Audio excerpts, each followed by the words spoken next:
much about my personality. So many phases, so many aspects.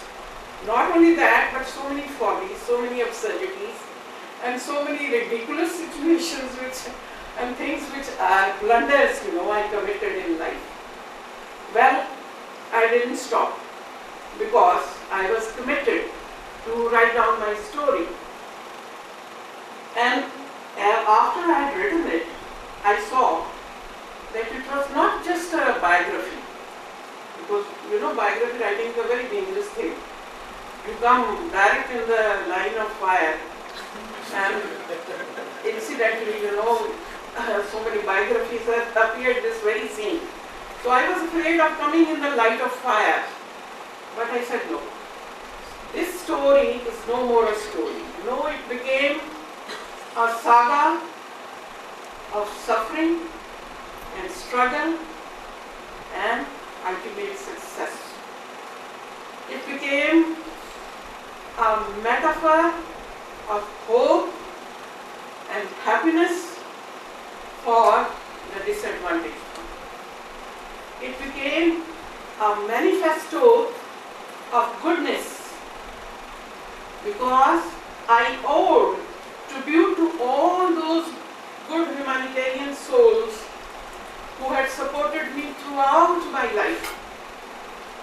So I decided that it's unfair to keep this diary-like thing up to me.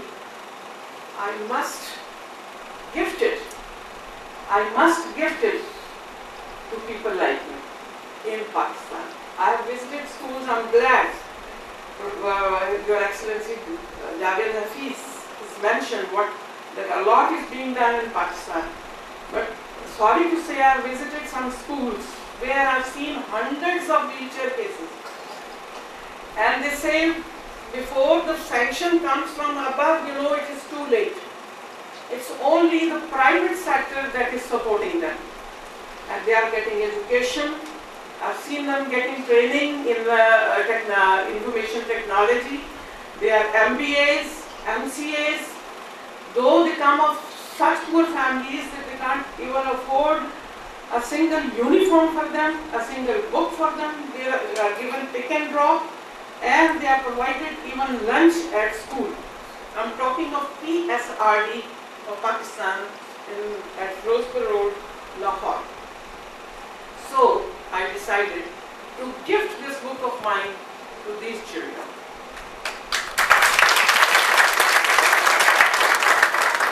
The book is their gift. I have invested it in their name. I am just the custodian, the caretaker. And the message, of course, went even beyond geographical boundaries, I know.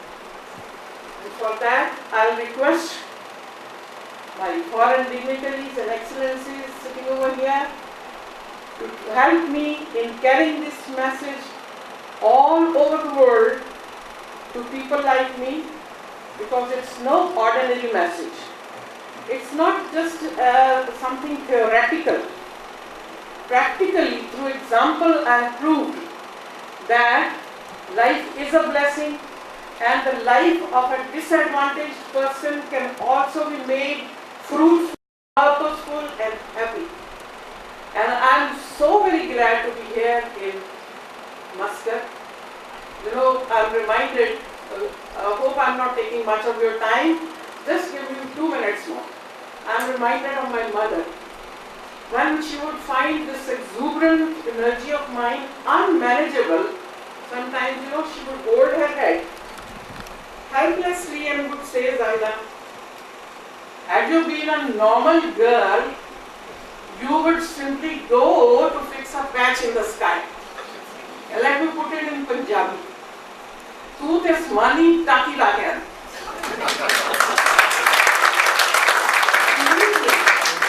Believe me, my mother, if you are listening to me, believe me, if I were provided facilities which the disadvantaged persons enjoy here in this country, if I could be provided 1/10 of these disadvantages, then I assure you that Professor Hawking simply went into space.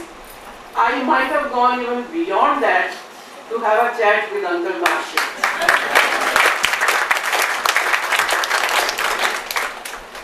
So, my race is run, almost run, but I hand over this beacon of light, this torch, over to persons like me in Muscat, in Oman, which is my second home, and to the people like me all over the world. They must be younger than me, my children. Come on, you have to carry on the march, whether on crutches, whether in wheelchairs, whether in tricycles, but march you must. Don't mind if you march behind others. Doesn't matter. You see, human conscience is still alive. God, Allah is not disappointed in man.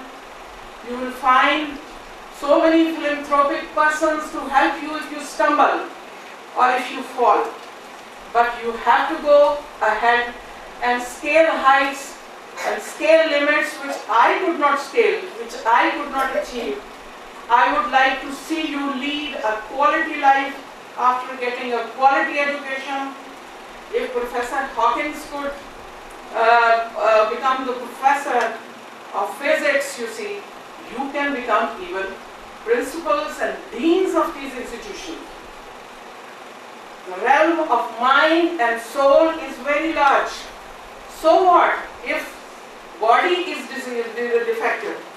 If you have healthy minds, exploit the potential of this realm and go ahead, make progress, contribute to the richness of life, to the happiness of life, be happy, get married, but before that, make sure that your partner loves you.